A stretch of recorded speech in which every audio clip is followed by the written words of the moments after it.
You don't normally knock, dearest. I mean, it's your bedroom, too. You don't need to. But yeah, you can come in.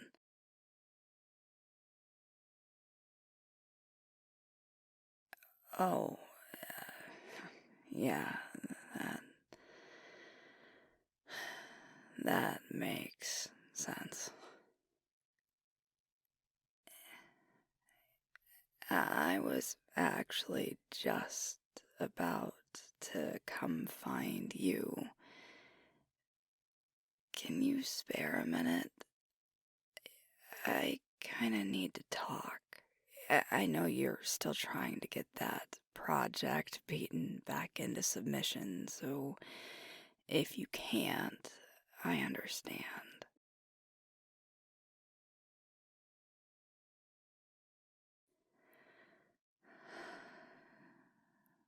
Thank you, dearest. I'm just so frustrated right now, and I know it's something that's relatively minor and relatively fixable, but it's something that is damned frustrating despite that, which makes it even worse. And I know that the more I sit here and try to talk myself out of being frustrated, the worse it's gonna get. Like an Ouroboros of fucking aggravation.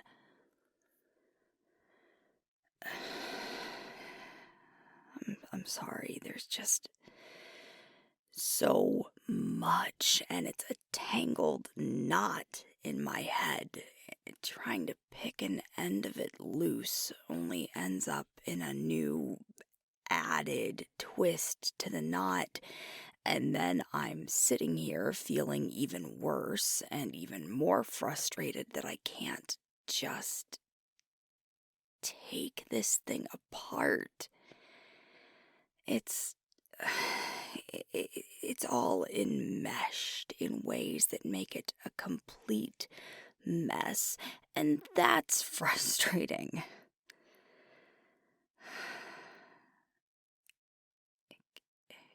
Can we sit? I feel like this is gonna be a minute.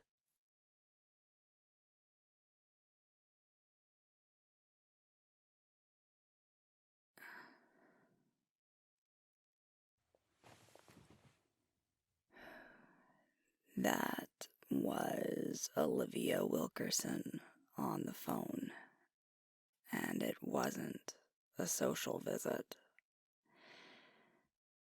It was an official call she's placing to me as a member of my pack because she's concerned. Which I probably should have expected and probably should have tried to get ahead of more, if I'm being honest. It just. I feel really blindsided right now, primarily because I didn't see it coming, and that makes me even more irritated about it all. Because I'm upset at Olivia, and I'm upset at myself for not anticipating this might happen, and then for not doing more to stop it before it started. Because I could have if I'd just been more mindful. Do you remember how I told you the agency reached out to me, to all the alphas, because of the protests at SAME?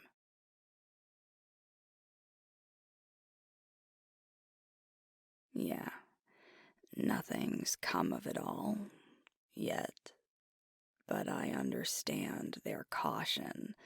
Most of the packs I know of do too. Most of them have no problem with the request. We understand how interconnected the entire Lucent society is. none of us can survive, let alone thrive, without any of the others. We're all in the same strange boat together, and doubly so for vamps, especially if they were nascent before their turning. But some packs feel differently. It isn't a supremacy thing. It's an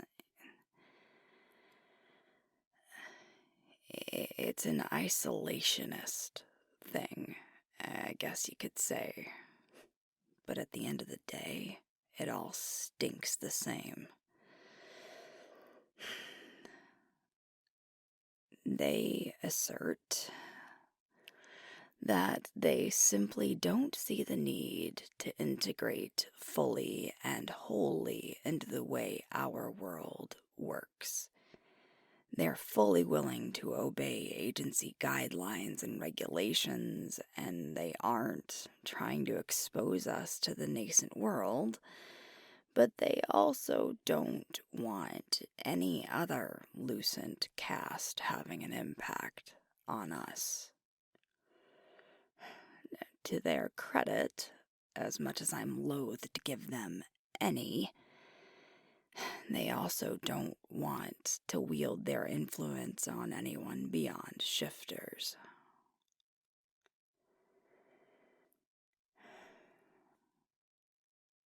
Olivia was calling to express concern that Darcy might be reluctant to be enthusiastic about the agency's request and might be persuading me to feel the same.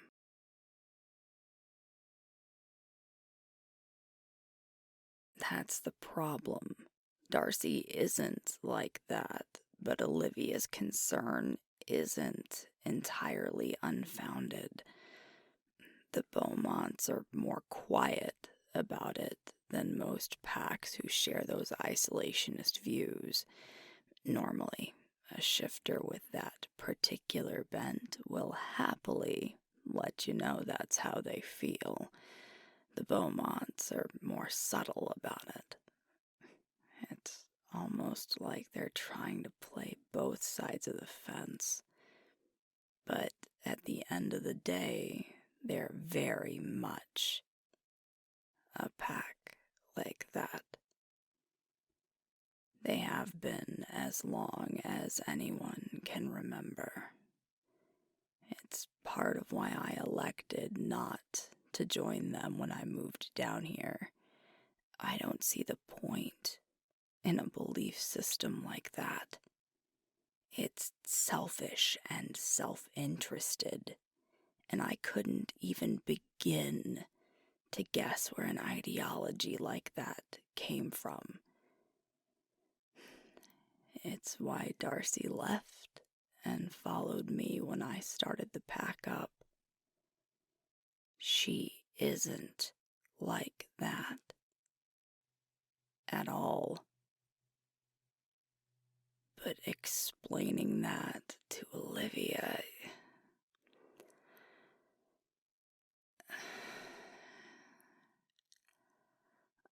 I don't know if she's honestly worried or if she's just wanting to stir up drama. And if I'd been paying closer attention, I would have known to get ahead of this with her. Olivia's always looking for something to be worried or upset about. And this is something that, at least on its surface, makes sense. It just didn't cross my mind as being an issue because I trust Darcy. I know in my bones that she's just as ready to pitch in and help protect the local vamps as any of the rest of us are. But then that little voice in the back of my head asks me if I should have been ready for this sort of opposition anyway. If being prepared for that is what a good alpha would do. It's ridiculous as shit that one potentially probing phone call is enough to send me into this tailspin of self-doubt. But it has. It's this endless litany of questions. Am I doing enough? Am I doing things in the right way? Am I leading this pack in a way that people have faith in me to get the job done and protect them? The pack is dealing with so much instability right now, and most of that isn't my fault or responsibility. I didn't transfer Liam. But I'm not completely blameless in this either. So how much of it am I responsible for? Could I have done more in the lead up to Liam's move to get everyone ready for the power structure to shift? I don't regret choosing Darcy to fill that role, and I wouldn't have picked anyone else to do it. But could I have done more to instill more confidence in her? Can I do more for this pack so that the people who have put that faith in me feel more secure in it? Is what I've done enough? Does anything ever feel like enough?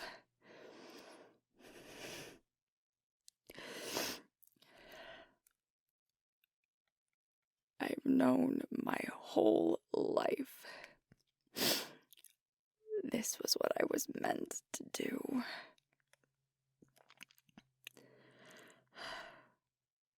It's one of the most rewarding things I've ever done.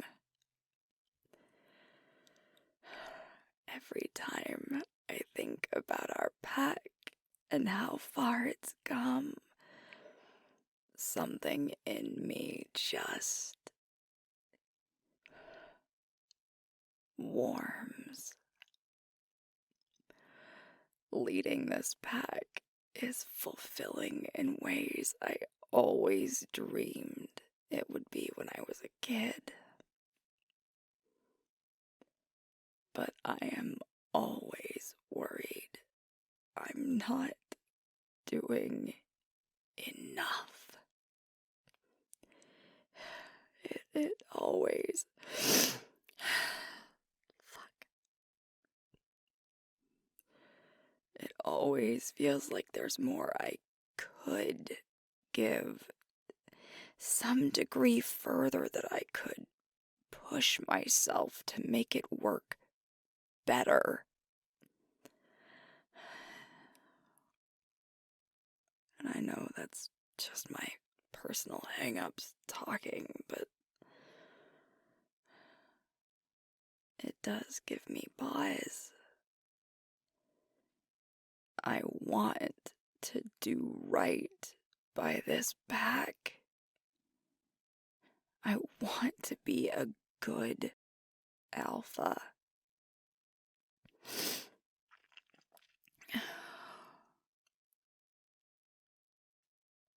And then I stop. And I remind myself that I am a good alpha.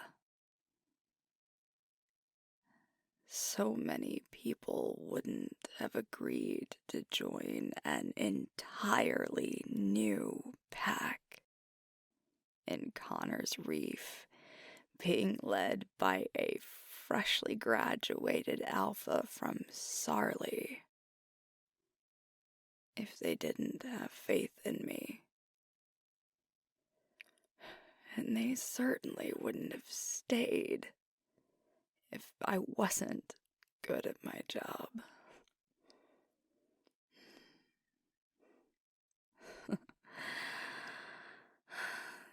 There's a quote I came across the other day from Napoleon Bonaparte.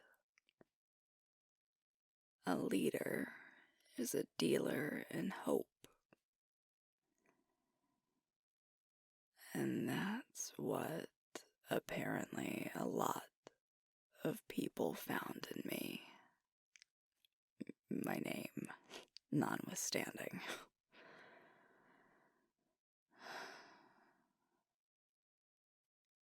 That's what I try to remember when I get stuck in my own head like this. People have found hope here. And that means I'm doing something right.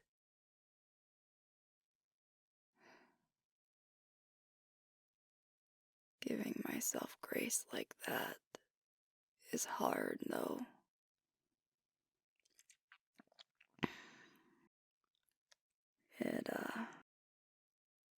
It doesn't come naturally to me. You know that. I'm trying to learn how. I promise. In fact, when it gets really bad, your voice is what I hear in my head, reminding me to be gentler with myself and to judge myself only by the standards I hold others to. That I don't have to have a unique, stricter set of criteria just for me.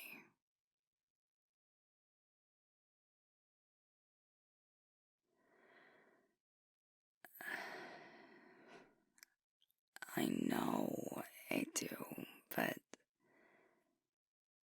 I've got that awful problem of knowing something intellectually and not understanding it emotionally.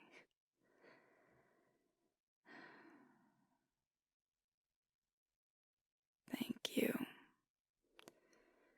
for loving me despite that. For helping give me that grace when I can't find it.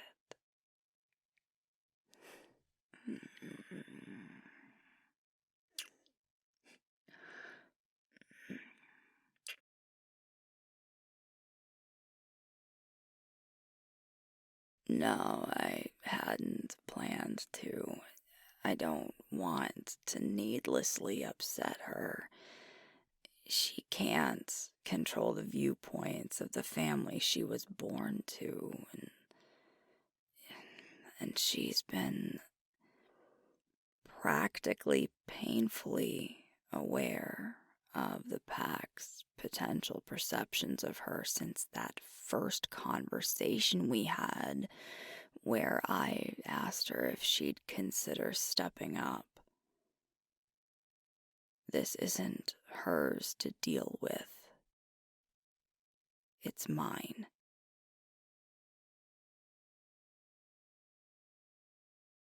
Not everything is, you're right. But this one should be. Part of my job as the alpha is to stand between this pack and danger, even if that danger is coming from within. I am supposed to take that hit. Granted, calling Olivia Wilkerson a danger is a bit melodramatic, but the point still stands.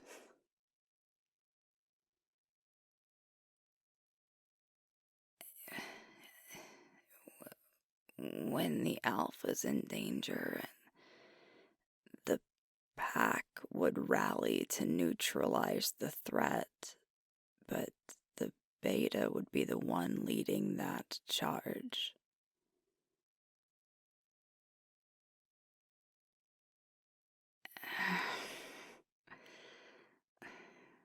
You're right.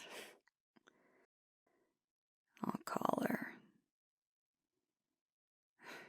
At the very least, she can team up with you to lecture me about self-care.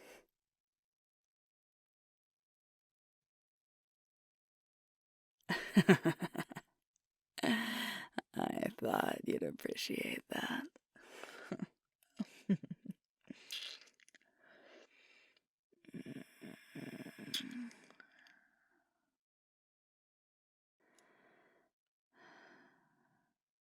I love you, dearest. Thank you for being here for me. I'll let you get back to work, and I am going to go call Darcy.